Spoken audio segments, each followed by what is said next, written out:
Dealing with arguments and conflict is never easy. No, you invited me, remember? There are many ways to learn about resolving conflict, including drama role plays. Who is your friend? Who's Anna Maria? An unreliable friend. At Ridgeway School in Devon, they use two schemes to try and help people: peer mediation and a buddy system. Kirsty and Emma are both pupils at Ridgeway. They were brought together because they had a similar problem with friends at previous schools. It's very divided in school, and you're either very popular or kind of ignored or picked on.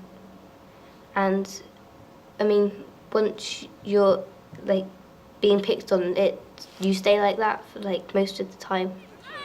Emma and Kirsty's problems started when they fell out with their friends. They were both picked on for speaking out and challenging friends' behaviour at their old schools. They just like said things about people and said it. Sometimes they were mean to people, and they didn't really care about how the person who they're being mean to felt about it. I didn't know how not to be friends with them without causing a total riot, argument, kind of.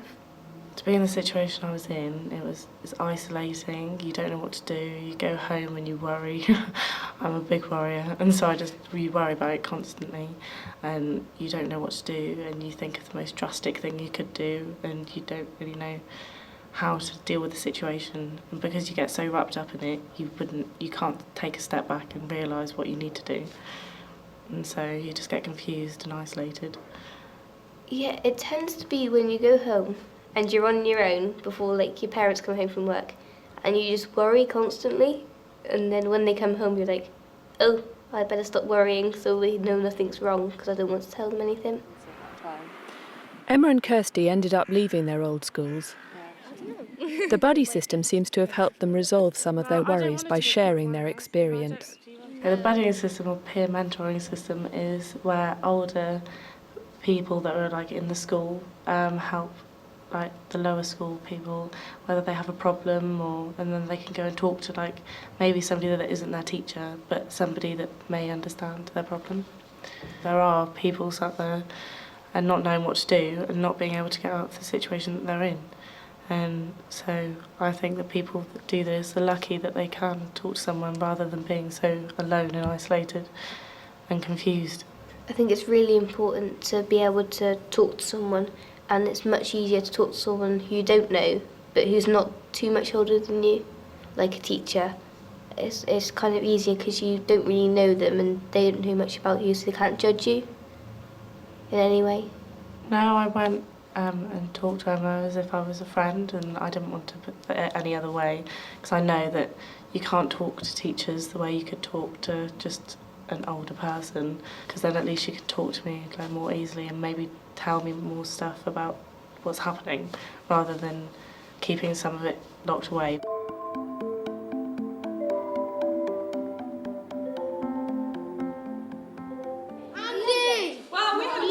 Another way of sorting out problems and resolving conflicts can be with a peer mediation scheme. Each year, a group of Year 7s volunteer to be trained in the scheme by the local specialists in mediation. Skills are things you can learn. I can teach you some of the things to do with being a mentor, a mediator, or a buddy. I can teach you some of those things. But I can't make you into the right person to do the job. That's already in you. So what do you think are the skills and qualities that we need in order to do this job? What do you reckon, Sarah? You've got to be impartial. Impartial, brilliant. Gemma, good listener. Josh, patient. Jack, good communicator. Someone who's taking the job seriously. Confident. Chris, sensible. Jess, you need to be approachable. Yeah. Working together is quite a key skill. Keep what's told to you private. This isn't a place where we're gonna...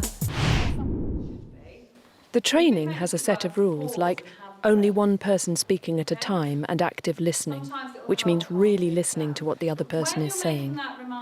Things will also be kept private unless there is a very serious problem that a teacher must be told about. My co-mediator and I can't do that if you're not sticking to the ground rules. The trained peer mediators work in pairs to support each other, In a session, they listen to people who have the problem and echo back their understanding of the conflict. It is important that people don't start blaming each other, as the aim is to resolve the problem, not find out whose fault it was. We listen to both of you, or however many there is, we listen to all of you. We won't tell you how to solve your problem. Okay. You're quite clear about that. So we're not here to decide who's right or wrong. No one's going to get into trouble.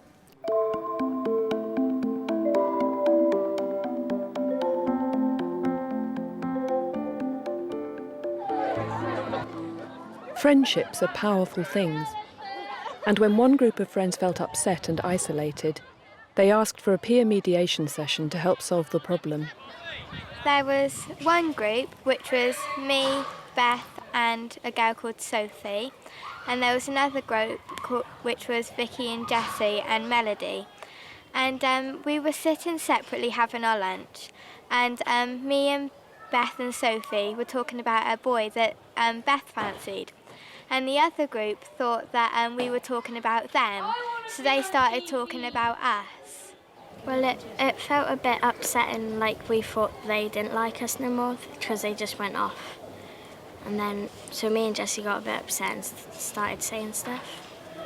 Sophie's my cousin as well, and I've known her for all my life, so really I think it was a bit horrible.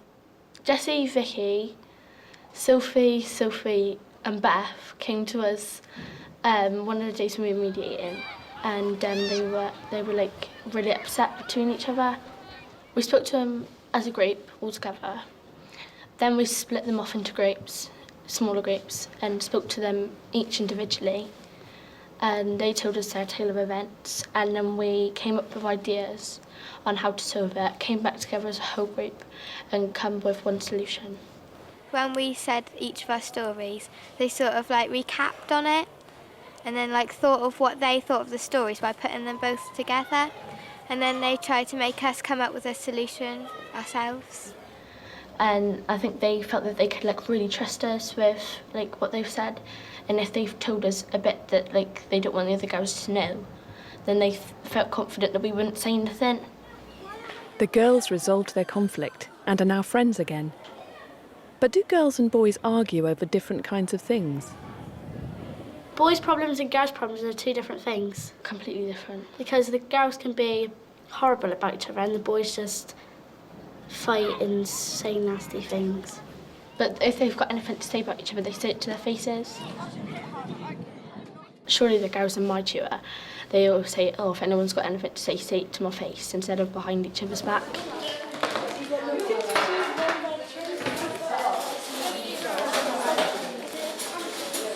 Mediation training for me has made me more like confident, and I feel like if my friends have got a problem, I feel I can help them as well. I think it's given me loads of skills. Yeah, but I just can't think of any. It's just like it's taught me that there are actually two sides to a story. Yeah.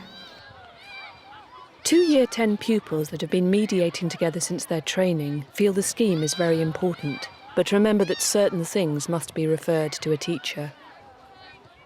Something that we couldn't deal with would probably be like severe bullying, because if you came across that, then we're not really taught to deal with that. If you're like in a situation, you've got two people there and one of them saying they've started bullying me, and it's like their first conflict, and so you'd sit in the middle, have them sat at each end, and you just get each one to say to the other one why they think they fell out.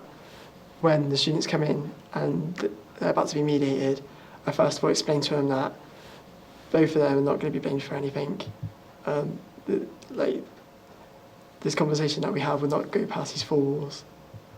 I basically explain that to them at first, and like explain what I have to tell to a teacher and what I don't.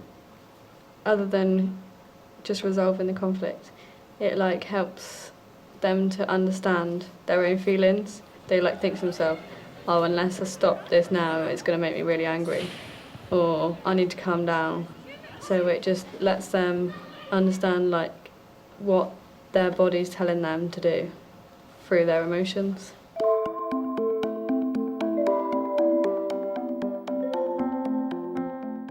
We want young people to have a good understanding of conflict resolution. We want them to, we want the world to be better, basically. It's massive to say, but we want everyone to know that there are other ways of resolving conflict instead of punching someone in the face.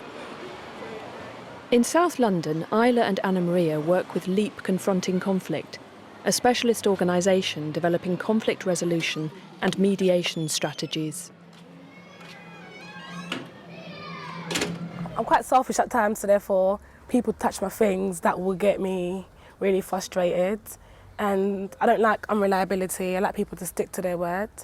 But most of the time I can be really calm, and I try not to let things get to me, but I do burst out at times.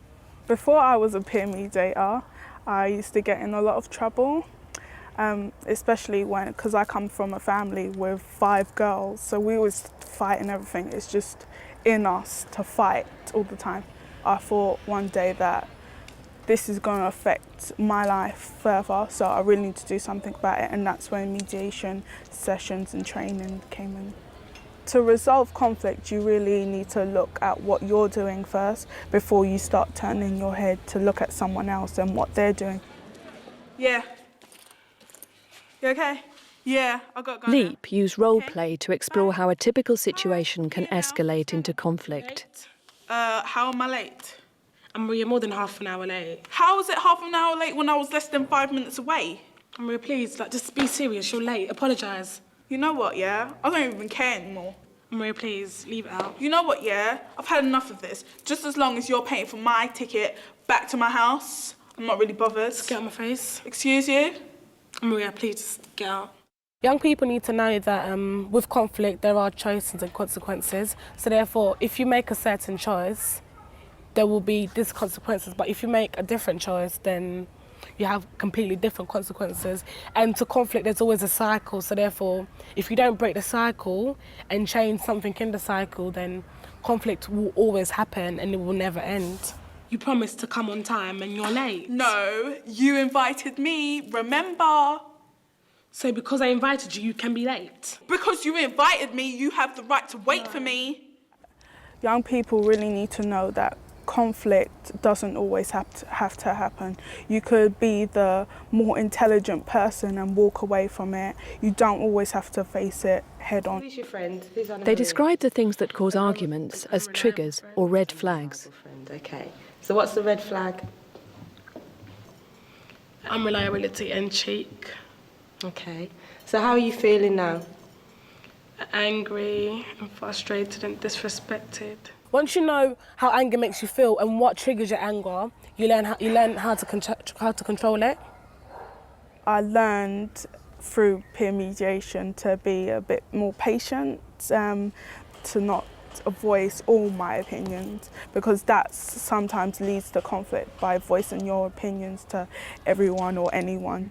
When you're in a situation where you're always arguing, you don't really hear the other person. You just hear what you want to hear, and you misinterpret that on purpose. So when we did mediation training, you learn how to listen to both sides of the argument.